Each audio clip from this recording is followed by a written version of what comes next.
All right, good afternoon. Let's get started. Thank you all for coming today. Come to class instead of go to the fiesta. Right? I appreciate that.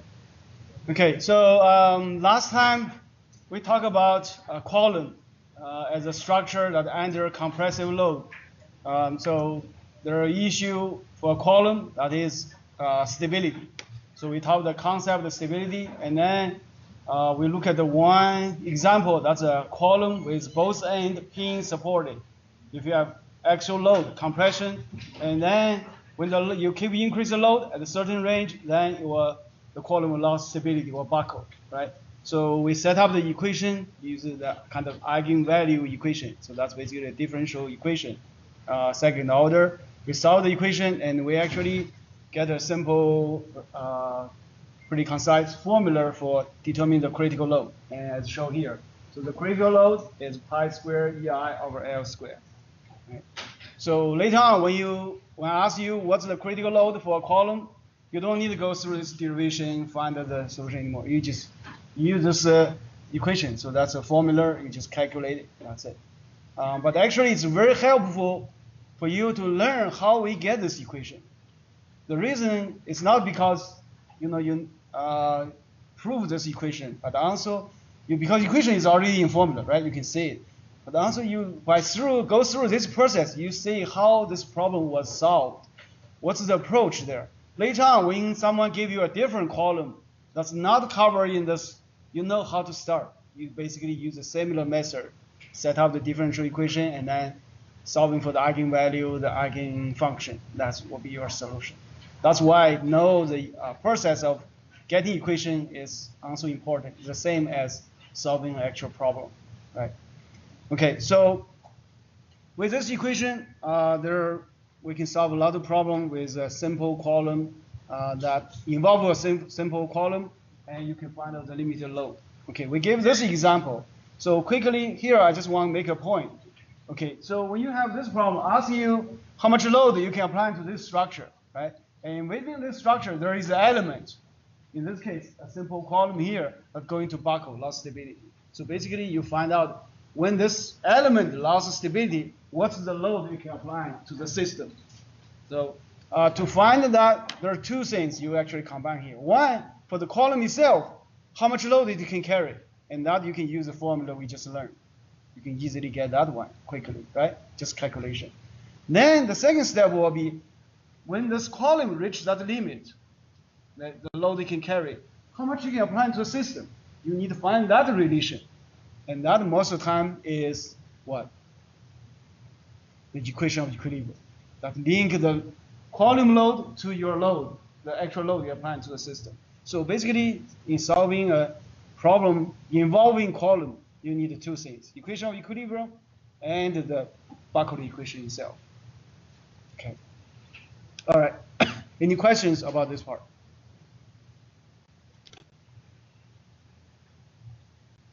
Okay. If no further question, let's move on. Talk about other column types. Okay. So the second one we want to discuss a little bit is a column with one end fixed, but one end free. Let's show here. So it's like if you look lying down, look at it, it's like a cantilever beam, right? Now, because column is axial load, so we just draw it vertically. Okay. So what if you have a bar here fixed to the wall, and you apply compressive load? this horizontal way. Would that still be called a column, or you should call it a beam? Call it a column. The character of column is under axial compressive load. The character of a beam is under lateral load. That's how you define a column versus a beam. It doesn't matter spatially, you put it vertical or horizontal or upside down, it doesn't matter, right? The character is how you load it. All right, so this column is like a cantilever beam. So one end fixed, one end free. How can we find out how much load we can apply there at the top?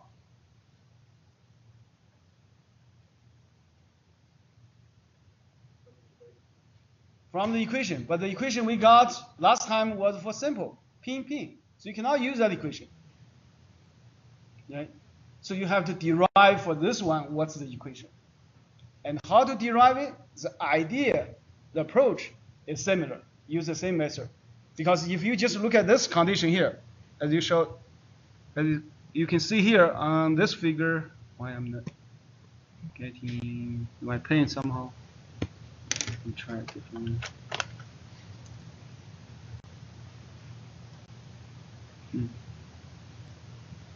Oh. Okay, it's just slow. All right. So when you look at this condition here, right? If you write the equation of equilibrium, draw free body diagram, so you're going to have a reaction at the bottom. Okay, so you're going to have a force here. Let's wait a second. It will show up, I guess. No. Something is wrong with the computer. It's just really slow. Okay, let me talk without writing then. Okay, so for this column, if you draw the reaction, actually show up here. The reaction there, you have RA there, right? So if you just look at this condition, RA will balance the load P there. So you get the P minus RA equals 0. But that doesn't tell you anything. So if you just look at that condition by equation of equilibrium, you won't find anything for solution. So the way you have to find it is you assume the buckling occurred. So then you will move to the sideway and then say what's the load. You can maintain that condition, right? Reach that balance.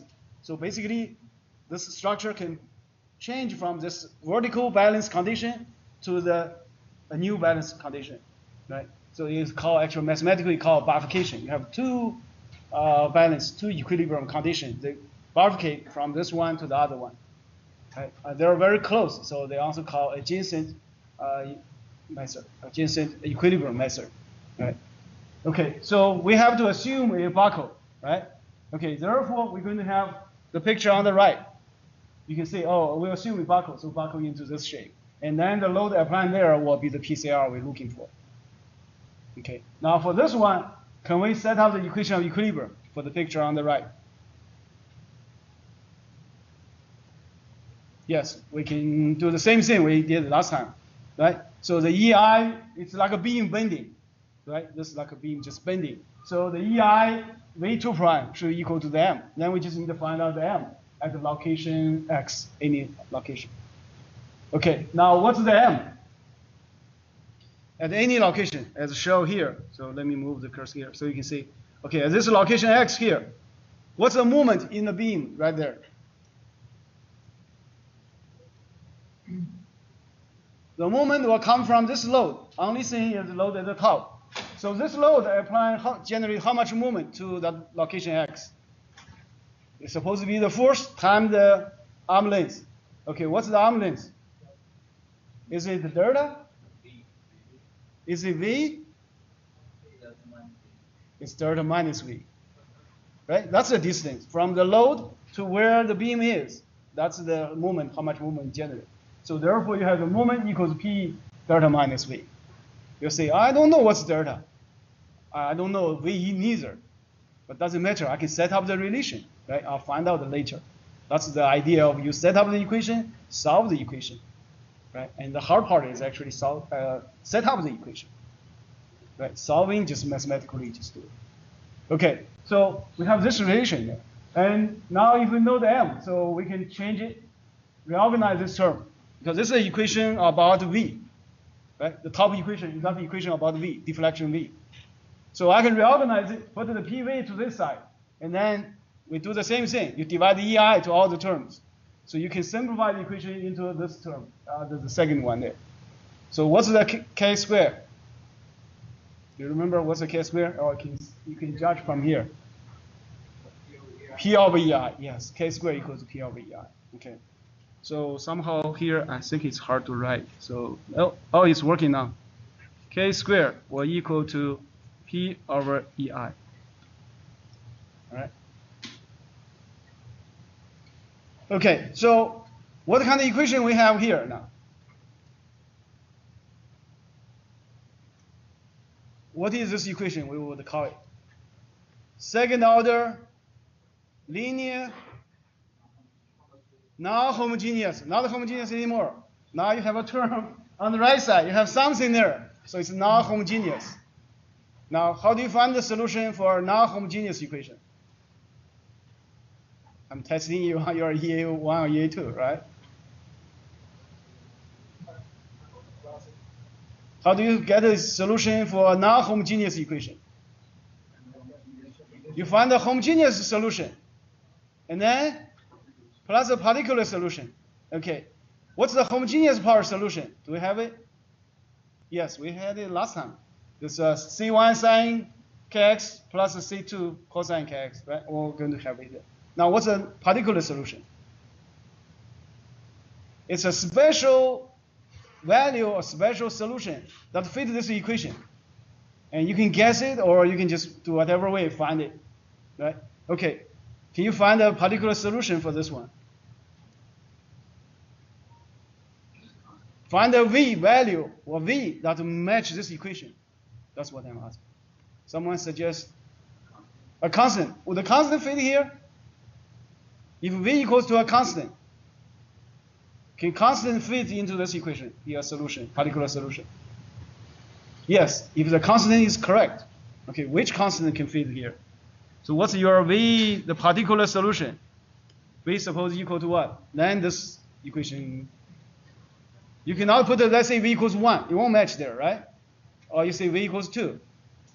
That won't be the solution. You have to, V has to be a special value. V equals to delta. Okay, what if V equals delta will fit this equation? Right? Yes, V. Constant. So the second order derivative will equal to 0. So therefore, this term becomes 0. This automatically satisfies. So K equals delta, V equals delta is a solution. So that's the particulars. Okay, so with that, now we have the general solution. Let's show here. So that's a general solution, right? Right? The homogeneous solution plus the particular solution. Well, we'll follow the math, right? Okay, now for this situation, we have to find out C1, C2 boundary conditions. Okay, what's the boundary condition do you have here? At the bottom, it's a fixed. What's fixed mean? No moment, no rotation. So V is supposed to be 0, V prime is supposed to be 0. So that's why we have this two relation here. Right? Okay, so then what about the V at x equals L? It's supposed to be delta. What's delta? We don't know yet, but it's supposed to be that delta value. That's we define delta as the value there, so it must be. Right? Okay, so with this, we can plug into this equation. Okay, let's try the first one. Say when x equals 0, V is supposed to be 0. So what do you have? The very first boundary condition.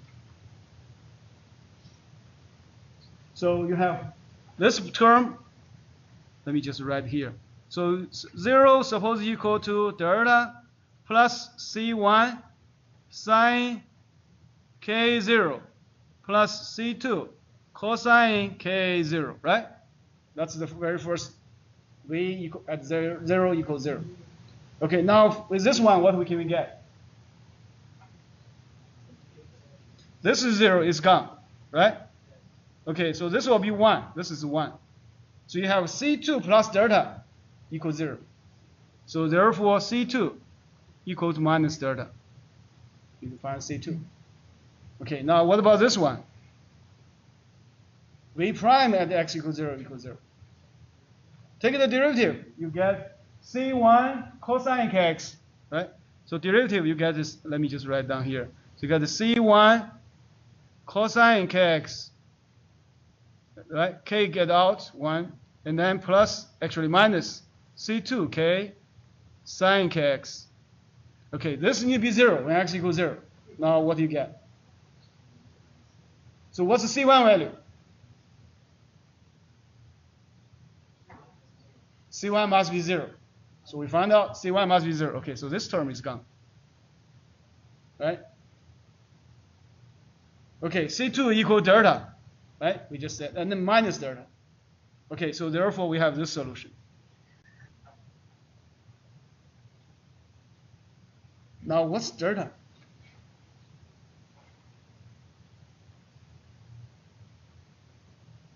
We don't know. Actually, we don't need to know. It can be any value. But what's k? You remember eigenvalue, eigenvector. We found the eigenvector, right? V, that's an eigenfunction. So what's the eigenvalue? K. To find that, actually, you use this relation. So at x equals L, the value must be delta. So therefore, you must have this term must be true. Otherwise, you won't have the solution. Okay, so from this term, cosine KL equals 0. Now KL has to be 90 degree to 70, right? Basically half pi, 3 of the half pi, right? Or 5 or 7. So you keep going, add pi to it, right? So therefore we have the solution. Okay, so KL must be equal to either half pi or 3 or 5. So you have all these values. Now which one is the smallest one? Half pi. Okay, so the general solution will be this equation, but the smallest one will be n equals to 1.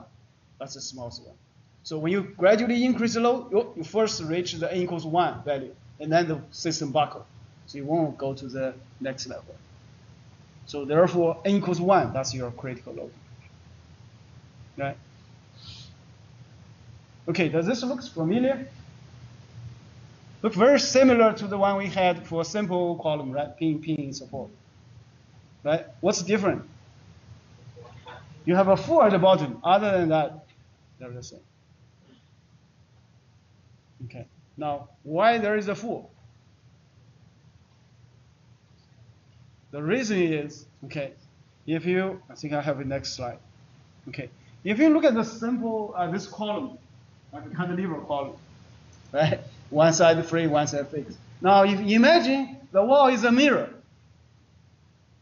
okay, then you have an image, that's the dotted line there. Now, if you look at this P on the top, and then what's in the mirror, does this whole thing looks like a pin support column? So a column with one end fixed, one end free, is equivalent to you have another column, one end kind of free pin, but another end twice the length, the other end also pin. Right? So for this column, the length will be 2L, but that's pin, because that's like a half sine wave. Now for this one, what's the critical load? If you use the equation we learned last time. The critical load is supposed to be PCR equals to pi square EI over this L0 square, right? What's the L0? This is the 2L. So that's why equals a 4 there. So actually, if you use this way, then you just have one equation. So you kind of equivalent everything to a simple beam, simple column. So your basic equation is just the equation for simple column. But the length there, you can change it. Right? In this case, your length, you change it to 2L if it's a fixed end. Because this reason. Right? Or in other words, you don't have to do all the derivation. If you can identify where is this pinpoint, you use that length, equivalent length. Then you can always use the initial equation we learned last time. And that's actually the strategy we use for all different type of columns. Okay, so for this one, from here you get, because this L equals L0 equivalent equals to 2L. We call it equivalent length. And then you're going to have the PCR actually, you take this in, you'll get 4L squared here, pi squared here. All right. So that's the idea. You use equivalent length. Then everything you just look at the simple pinpoint distance. Okay. All right, so the same method. Let's look at another example. This is a column. Okay. You have this column, the bottom is fixed, the top is also fixed. So this twin, like you have two fixed in, this cannot rotate, just fixed there, but it can move a little bit, so you're applying load. Right? There's no rotation here, no rotation here. That's what I mean by fixed. Right? When you press it, this thing can buckle like this. You can feel it's harder to buckle. You see I'm trying to right, applying a bigger load. Right? So we can feel the load it will be higher. But how can we find out what's this load? And we can use this method, the one we just said, the mirror image or the equivalent length approach. Now, how do you use that? It's basically, look at this beam, how would it buckle? You try to imagine how would it buckle and draw it. Okay, how would it buckle? Because the top is fixed. Therefore, when it buckle here, there will be free, there will be no rotation. So therefore, the thing will still start gradually turn, right? So the slope beginning at 0, then gradually go. Same for here. The slope should be 0, and then gradually leave here. Now, how can they remain continuous? You kind of smooth it out. So you're going to have this curve, right? That's what they show here, the blue curve. Now, for this blue curve, it's like a sine or cosine wave, because we know that will buckle into that shape. Now, for this one, okay, where is the equivalent? Where is that 2 point? Like it's equivalent to a free, pin support. What's the character of the pin support? No displacement, right? Can be free to rotate, but there's no movement. Okay, that's the key character. No movement. Now, in this beam, when this beam buckle in, not beam, column, when this column buckle into this shape, okay, along this line, deform the shape, which point most likely don't have any bending moment? Where the slope or the curvature is 0. Where? Okay, when you have the curve, somehow they flip over, right? The direction, the curvature first going curve this way, then the curve this way. So there must be a transition point, curvature equals 0. And that's the point you can treat as a pin support. Okay, and that point actually right here, the 2 black dots they show there. Right? Imagine this is like a sine or cosine wave. Then, where is this point? Where is this point? It's right where half of the total length. Right? So we can judge, okay, this part will be the half L. Right? This is sine or cosine wave. And therefore, for this beam, we know, oh, the equivalent length should be half L. Therefore, if you ask me what's the critical pressure, I can use the very beginning, the initial critical load.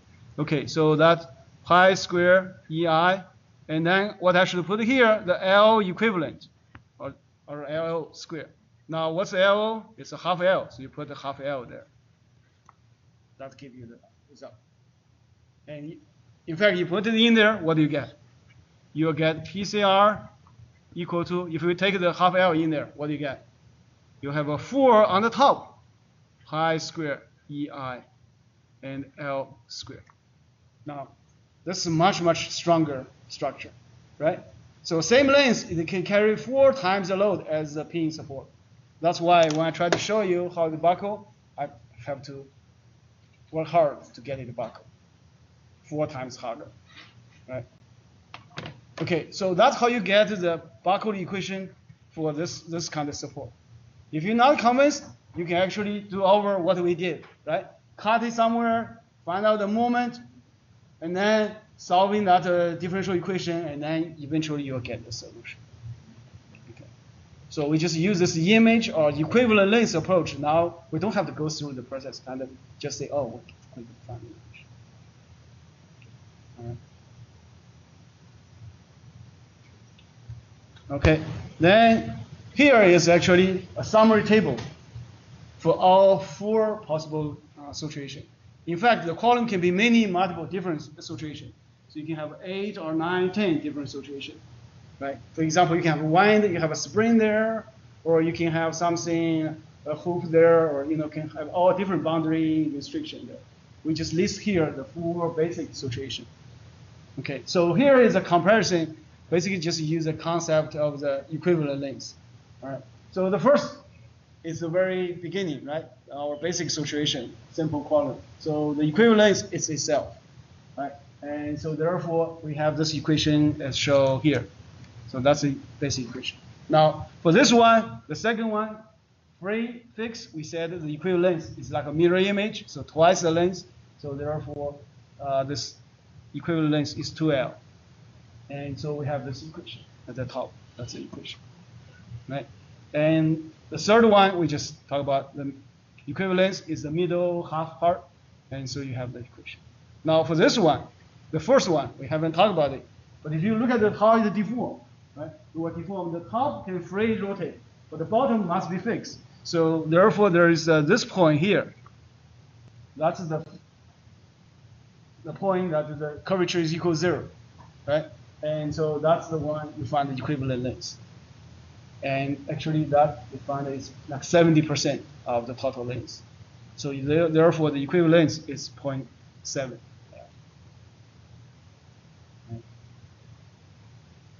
Okay, now this is the 4 basic situation of different boundary condition. You can have different type of column. Right? And for this class, we won't go beyond this 4 type. So you just familiar with this table and know which one is which. When you have a homework problem or exam problem, you can judge which type of boundary condition you have, and then the column should be equal to either one of these 4. Okay. I won't give you like a spring at the top or something more complicated. But the idea will be the same. You can do it later on. All right. Okay, any questions here?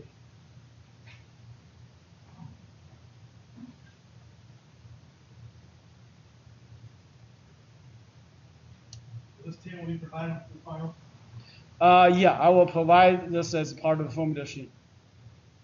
So you need to know what's the term there. I won't explain, but I'll provide it. So you need to just get familiar with this table and then use it. Right.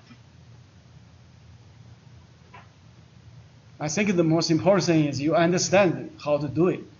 It's not just memorize the equation or something.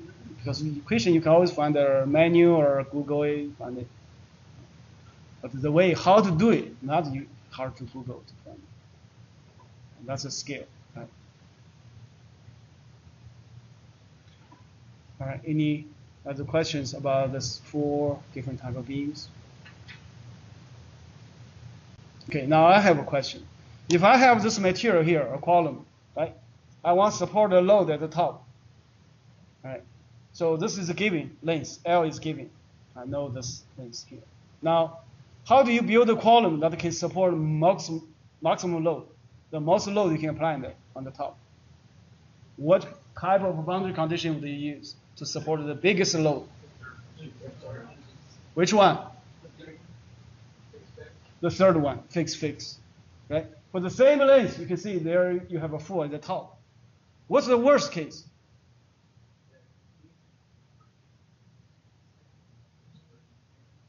It's B, second one, right? That one, you actually only a quarter of the basic case.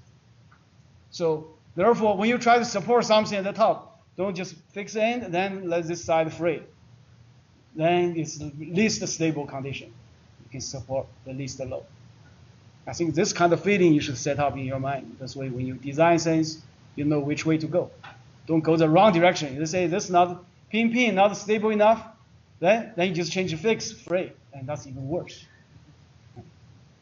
And that kind of feeling you need this kind of setup. All right. Yes. Just like changing like the thickness or area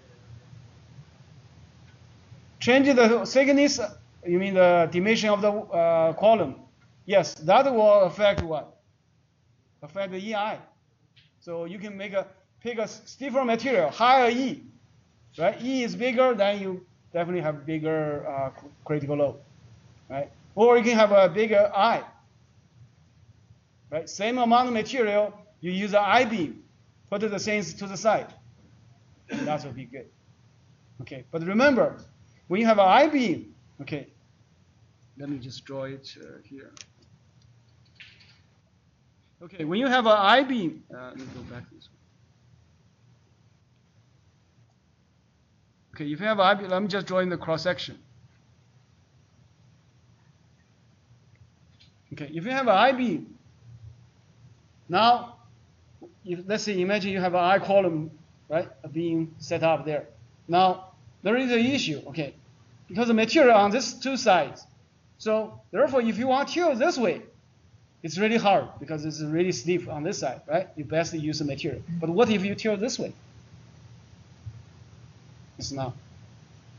So, when you have a bar there, a column, the stability, if you think of three-dimensional, then you have two directions you have to make it strong, right? So if you just make this direction very strong, that's fine, but the other direction may be very weak, then your structure still fail. So you have to think three-dimensional.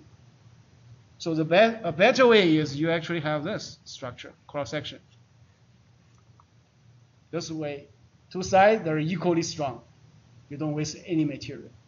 So this will be better than you have something like this.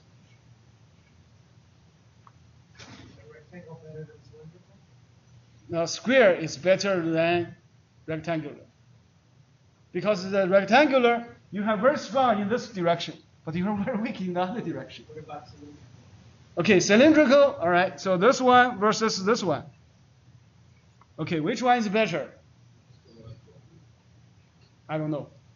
Can you do a calculation? Say which one is better, tell me next time. Say the idea is I use the same amount of material, right? In other words, same cross-sectional area. Okay, a circular hollow tube versus a square hollow tube. Which one is better? Okay, what's your feeling? Which?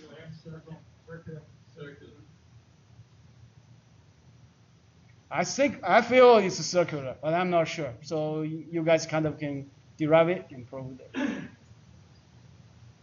The idea is the same cross-sectional area, same material area, right? You use the same amount of material.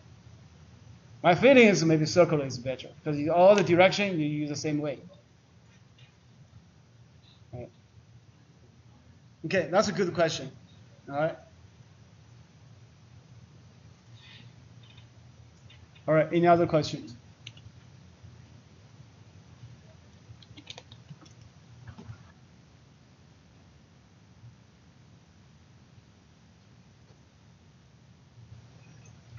Any other questions? All right, if not, let's say we need to go over a couple more examples, and also I want to show a few other things about buckling, just for your knowledge. This won't be, a problem on the test. Okay, so far we talk about this buckling. So it's a very ideal situation. We call it Euler column. So Euler column. So it's a very ideal, perfect cylinder, right? But in real life, material is not just strictly linearly elastic, right? And so the real world things can be slightly different, and as shown here. Okay. So what is shown here is the black line. If you look at it, so when you have an increase, if you increase the load, okay, with the Euler column, the equation we just have, before the load, let's say if the P is smaller than PCR, right? Then you have a very stable condition. So the column will remain straight, right? Because no buckling, so it will remain straight. So you increase the load, increase. Okay, you keep increasing until you reach that PCR. Then it will just buckle, right? So the V can go to infinity. The V is not defined actually. Right? That's what the ideal column is. So you keep increasing the load, then suddenly buckle go to infinity. That's ideal quality. Okay, but in real world, because of material nonlinearity or things not perfect, so what you're going to have is actually either situation B or C or D. Okay, what's the situation C? C is you have a column, but when it buckle, right? When you have something start to buckle, then this V will gradually increase. But if you increase big enough, then it's become nonlinear. So because this becomes nonlinear, therefore you have to increase more load to keep buckling. So you won't go to infinity, actually. So the buckling will occur, but it will stay there. Right? It's because of nonlinearity. Also, because of material imperfection or because the material is nonlinear, things can, this C and D can happen. So you actually, when you, like this here, this is not a perfect cylinder. There is some curvature there already. So when I apply a little bit load, it will actually start bending. So you see the V gradually increase immediately when I apply the load. But actually increase very small. Until somehow reaches that critical load, it suddenly increase a lot. So that's the curve may occur in real world. Right, so that's how different from the idea equation, mathematical equation, to the real world example. So just let you be aware that what's happening in the real world. Right? Because oftentimes you have a cylinder that's just not perfect.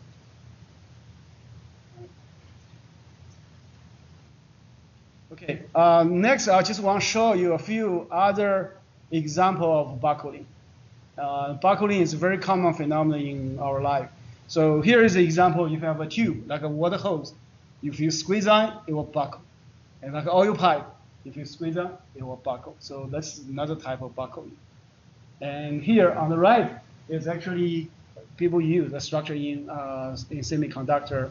So when they build this micro device, they actually put some tubes on top of a matrix. This is elastic matrix. So first they stretch it, make it longer, then put the tube on top of it, and then let it go. So the matrix shrink. So when the matrix shrink, they'll compress the tube, and the tube can buckle, in other words, straight there. So you can generate buckle this way. Right? And here are more example of buckling. So we see flowers, fruit all the time. The pattern actually formed by buckling. Right. Anyone got a plastic bag? Okay, when you go home, get a piece of plastic. Yes, get a piece of plastic. You try to tear it. So when you tear it, okay, at the very edge there, you stretch it. So that part gets longer. The other side still flat. So this part becomes getting longer. And so that will squeeze a pattern, and that's a buckling pattern. So you can try that when you go home, just tear a plastic bag. You all have a plastic bag at home, right? Find the waste one, just tear it. You will see what's the edge look like. And that's how the flower pattern forms similarly. So because when the the flower, when it grows, it's not grow uniform. Some part grow faster, some part grow slower. So let's say you have something like a two side, like this two arm, right? So one is just longer, grow longer, one is smaller, so you are pushing. You get a curved shape. That's how the pattern forming. So there is buckling because of growth, and that's what here. Okay, similarly, like watermelon or things can be just because different growth and that cause forming a pattern. And there are actually people studying this, how the pattern is forming, how it grows there. There are a couple of papers come from Columbia University or Harvard University. There are groups there, they studying all this pattern stuff. So it's a stability issue. Right? Okay, so this one, this is just a sign. A street actually can call buckling as well. Right? It's right in San Antonio. If you go to the Snow Oak area, that's a street. And buckle called buckle court. Okay, and the inside micro scale, a buckling also occurs. Within cells, so when the cell contract, cell, there's a liquid inside, there are also framework we call cytoskeleton. So you have all this frame there. So when the cell try to contract, it will push on the skeleton, and so it will buckle. And that's the pattern people see at the microscope. So tubes, like arteries, veins. The vein in our body, because veins are under very low pressure. So oftentimes the vein is cleft shape, especially the big veins in the body, often cleft. Okay. So artery can actually also buckle, and that's what we do in my lab. We actually study artery buckling. So here's a picture of what we do. So that's quite a few years ago. I think now almost 10 years ago. So more than 10 years ago. So when we do the experiment, so we get a piece of artery, then you perfuse it, right? So you have a pressure similar like a flow going in there. But one day when I did the experiment, accident happened. So somehow the system was blocked, so the tube is not padding. So the flow is just bent. The tube somewhere bent, so the flow gets stopped there. So therefore the pressure builds up. When the pressure builds up, okay, first, normally the pressure just inflates. But when the pressure really builds up over like 200, so that's what happens. So it just suddenly buckle to the side. And I don't know what's happening there. So this problem bothered me for like almost 10 years. But eventually we find out that's buckling. And we actually developed an equation for this buckling. So this is just more experiment. One undergraduate student in my lab, he did put this artery in a jello. And then luckily you have tissue support. So when you buckle, you actually buckle into this multiple way. The high mode, right? N equals 2, 3, 4, it occurs here. Okay. So we actually developed an equation about that. And then we just apply it to application in the body. We see lots of tortuous arteries. So we think, oh, buckling can be a reason for this. So that's what we've been studying for the last 5-6 years. So we actually have an equation. Let me see if I have the equation. Somehow I don't have the equation here. Okay, let me just write down what's the equation. Okay, you'll see what the equation looks like. So we got the PCR. In this case, is a pressure, critical pressure, not the load anymore. So the PCR equals to like L square pi square EI plus, I think here is something like a I forgot exactly, maybe like a lambda square or something here. This term I'm not sure. If you're interested, you can look at the one of our papers there. So basically, if you look at here, all right. So this equation, the first part looks just like what we have here, right? The second part is a term actually because you stretch the vessel. That's a term coming in there. So what we got here is actually the artery is under axial tension and the internal pressure. So the internal pressure can also buckle vessel. And the artery is under tension, so axial tension, still buckle can occur.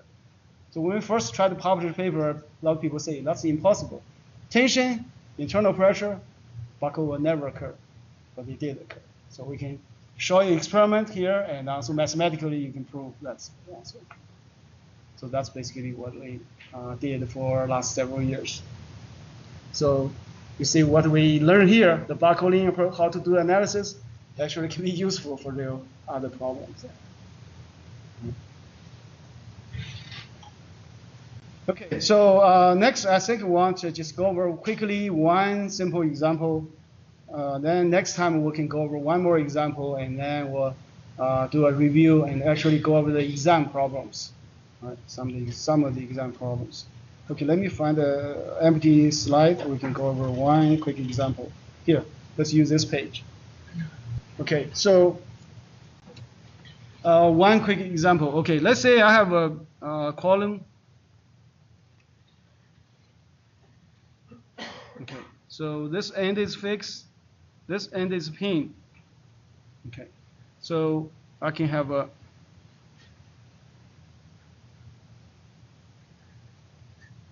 this beam here, so I apply load P here, right?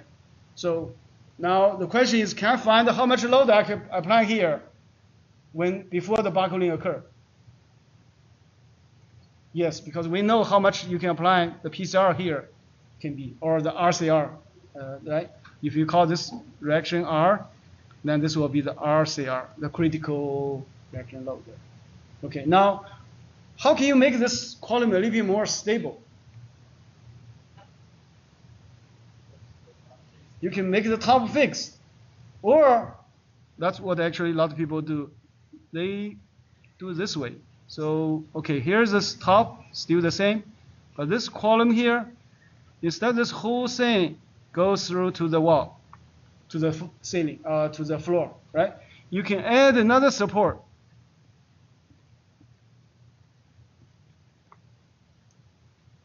Can you do that? Yeah, you can just put a support in the middle. Now, how do you find out the critical load in this column?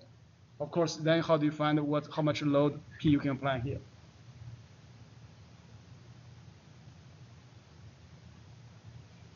Okay, how can you use the knowledge we just learned to find the critical load for this column? We never talked about this column yet, right? So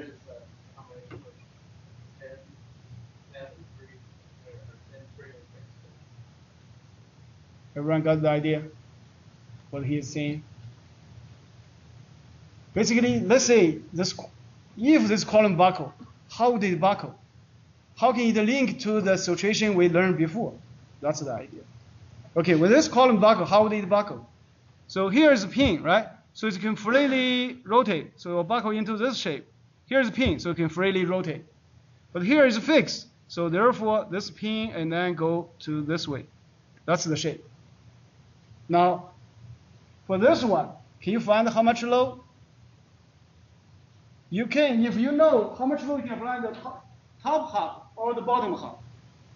They must be equal, right? So you find the bottom half, how much load you can apply there when this occurs. Bottom half.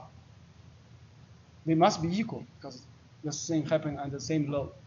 So therefore, the idea is you just select a portion of the column, see how much load they can carry. And now that means the whole thing can carry that much.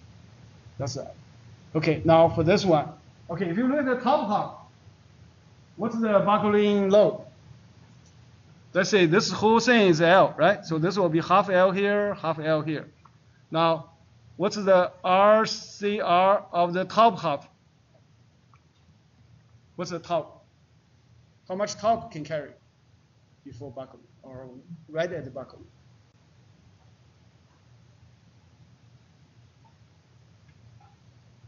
How do you find the top half? How much you can carry? Use the buckling formula, right? So the buckling formula. So the length is half L, right? So square. And then pi square. What type of column is this top half? Pin. So it's the basic one, right? So you have pi square EI. That's it. Okay, right? Okay, now what about the bottom half?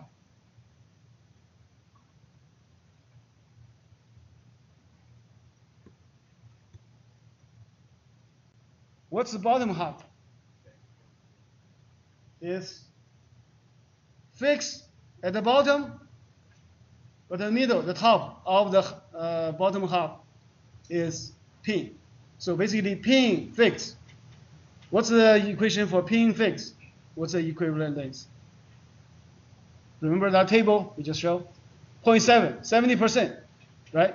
So what we should do is, okay, this will be pi square EI, right? And then 70%, so 0.7 of the L. What's the L? L over 2. That's it. So you can determine those two different loads. Then, which one would you pick? The low one, the high one. Here is your intuition, right? Judge which way. The low one, the high one. The low one, because you're trying to find the safe limit, so you want to go to the low one, right? So here you're not competing, say who is maximum. You find the limit, so you need the low one. Once you have the low one, that's how much this column can carry, right? And with that, can you find out the P, how much P can be? Yes, equation of equilibrium, and that's it. All right. Okay, any questions?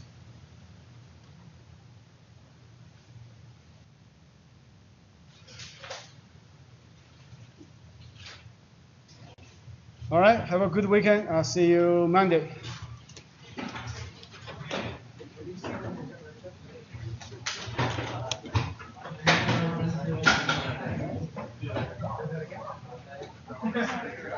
I tried.